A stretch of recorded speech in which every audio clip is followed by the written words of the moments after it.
সুপ্রিয় দর্শক, আজকে একটা আজব কেক রেসিপি তৈরি করে দেখাবো। কেক তো নানানভাবে বানিয়েছেন, এইভাবে একবার বানিয়ে দেখতে পারেন। বেকিং পাউডার, বেকিং সোডা ছাড়াই খুবই সহজভাবে গ্যাসের চুলায় ইলেকট্রিক বিটার ছাড়াই খুবই সহজভাবে সহজ উপায়ে এইরকম কেক তৈরি করতে পারবেন। আজব কেক খুবই অল্প কিছু উপকরণ দিয়ে, কোনো প্রকার মেশিন ছাড়াই। তো কথা না বাড়িয়ে রেসিপিটি দেখে নেওয়া যাক। এই কেকটা খেতে কিন্তু হয় অনেক মজার। তো কেকটি বানানোর জন্য প্রথমে আমি 2টা ডিম ভেঙে নিচ্ছি। ডিমটা যদি রুম টেম্পারেচারে হতে হবে, তো ডিমটা যদি ফ্রিজে থাকে অবশ্যই বের করে রুম টেম্পারেচারে এনে তবে ব্যবহার করবেন। ডিমটা অবশ্যই কিন্তু রুম টেম্পারেচারে হতে হবে। তো এখানে আমি ডিমের কুসুম 2টাকে খুব সাবধানে সহ আলাদা করে নিচ্ছি, দেখতে পাচ্ছেন। তো আপনারা নিজের সুবিধা অনুযায়ী আলাদা করে নেবেন। তো এখানে আমি ডিমের সাদা অংশটাকে একটা সাইডে রেখে দিচ্ছি। তো এখানে আমি শুকনো উপকরণ চেলে নেব, এই জন্য আমি নিয়েছি 1/2 কাপ পরিমাণে ময়দা। তো এখানে অবশ্যই ময়দাটা নিতে হবে। আর দিয়ে দিচ্ছি 1 টেবিল চামচ পরিমাণে কর্নফ্লাওয়ার। কর্নফ্লাওয়ারটা দিলেও হবে, না দিলেও হবে, কোনো সমস্যা নেই। আর সামান্য পরিমাণে দিয়েছি লবণ, স্বাদে ব্যালেন্স রাখার জন্য। চাইলে আপনারা লবণটা স্কিপ করতে পারেন। তো তুলে রাখা ডিমের কুসুম 2টা আমি দিয়ে দিলাম। আর দিলাম এখানে দুধ। তো দুধটা আমি 1/4 কাপ মতো ব্যবহার করছি, 1/2 কাপ নিয়েছি আর অর্ধেক দিয়ে দিলাম। তো দুধটা রুম টেম্পারেচারে থাকা রয়েছে, জাল দিয়ে ঠান্ডা করে আমি ব্যবহার করছি দুধটাকে। তো দুধটা রুম টেম্পারেচারে রয়েছে। তো এখানে দুধটা দেওয়ার পর আমি খুব ভালো মতো হ্যান্ড উইক্সের সাহায্যে মিক্স করে নিচ্ছি। আমার মতো দুধটা একবারেই ঢেলে দেবেন না, অল্প অল্প করে দিয়ে মিক্স করবেন। তো খুব ভালো মতো আমি এটাকে মিক্স করে নিচ্ছি 2 থেকে 3 মিনিট মতো। ভালোভাবে স্মুথভাবে আপনাদেরকে মিক্স করে নিতে হবে, ঠিক এরকম। একটা সংখ্যা কেড়ে নেবেন, সংখ্যাটার সাথে সাথে দেখবেন মিলিয়ে যাবে না, বুঝে নিতে হবে আমাদের মিশ্রণটি তৈরি। তো এখানে 1/4 কাপ মতো দুধ লেগেছে। তো পুরো 1 কাপ পরিমাণে আমাদের 1/2 কাপ লাগেনি দুধ। তো এখানে ডিমের সাদা অংশটাকে একটা হ্যান্ড উইক্সের সাহায্যে আমি বিট করতে থাকছি। তো অবশ্যই আপনার বাটিটাকে এরকমভাবে কাত করে নেবেন, তাহলে ডিমের ফোমটি বিট করতে খুবই সুবিধা হবে। তো এরকমভাবে আমি বাটিটাকে কাত করে নিয়েছি। তো যখন এরকম ফেনা ফেনা ক্রিয়েট হবে তখন আমি দিয়ে দেবো চিনি। চিনিটা আমি নিয়েছি 1/3 কাপ পরিমাণে। আপনারা চাইলে বাড়িয়ে কমিয়ে দিতে পারেন। 1/3 কাপ চিনি কিন্তু পারফেক্ট একটা মিষ্টি। তো চিনিটা অবশ্যই নিতে হবে ছোট দানার চিনি। তো আমি চিকন দানার একদম ছোট দানার চিনিটা নিয়েছি। আপনাদের বাড়িতে যদি চিনির দানা মোটা হয় তাহলে চিনিটাকে গুঁড়ো করে নেবেন। সবথেকে ভালো উপায় হচ্ছে চিনিটাকে গুঁড়ো করে নেওয়ার। তো আমি 2 বারে দিয়েছি, দিয়ে খুব ভালো মতো আমি বিট করতে থাকছি। আপনাদের চোখের সামনেই দেখিয়ে দিচ্ছি ডিমের ফোমটি হয়ে যাচ্ছে। তো এইভাবে আমি বিট করতে থাকছি। আমার ডিমের ফোমটি হতে 5 থেকে 6 মিনিট সময় লাগে। আপনাদের সময়টা কম বা বেশি লাগতে পারে। এছাড়া আপনাদের হাত যত ফাস্ট হবে ডিমের ফোম তত তাড়াতাড়ি হয়ে যাবে।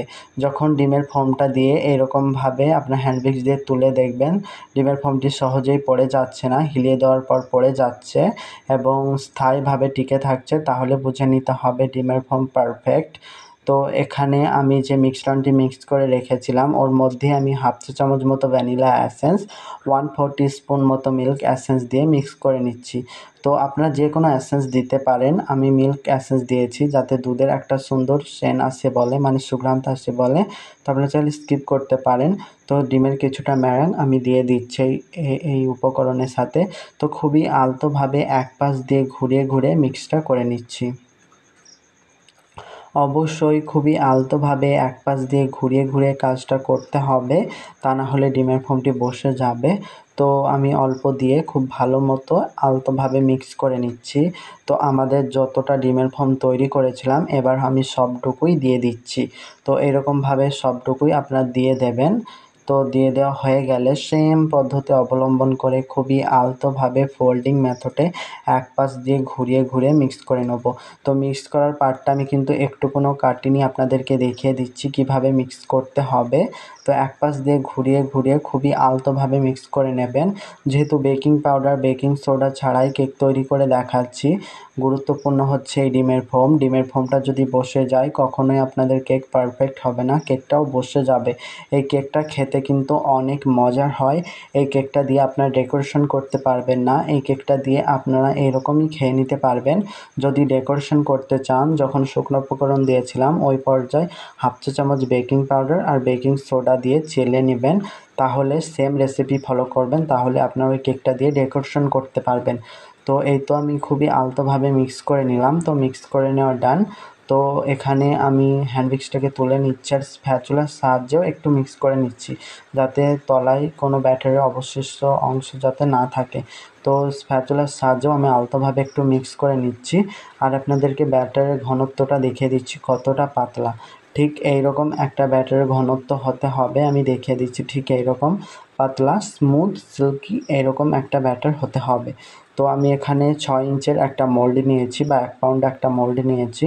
তো মোল্ডের নিচে একটি লেখার কাগজ বিছিয়ে দিলাম, তেল দিইনি কিন্তু, আপনারা চাইলে দিতে পারেন সাদা তেল।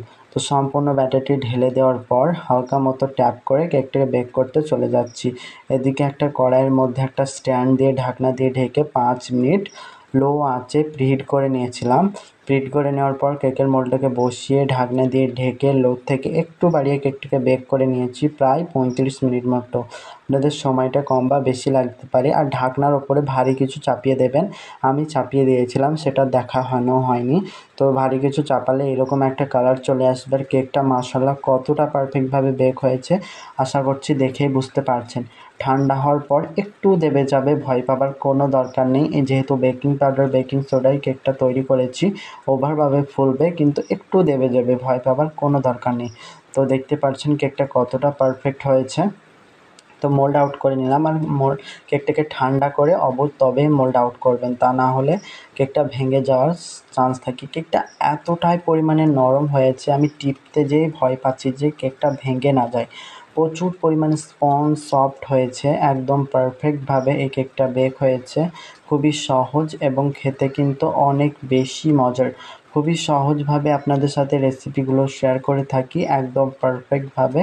তো এই তো আমি কেকের আরও একটা স্লাইস বা কেটে দেখিয়ে দিচ্ছি আপনাদেরকে কেকটা কতটা ভিতর থেকে সুন্দর হয়েছে। ছোট ছোট ছিদ্রযুক্ত, যেহেতু মোবাইলের ক্যামেরা দিয়ে দেখা যাচ্ছে না, তো আপনার রিয়েলিটিতে বানিয়ে দেখবেন, একদম পারফেক্টভাবে বুঝতে পারবেন। ছোট ছোট ছিদ্রযুক্ত একদম ব্রেডের মতো এই কেকটি হয়েছে।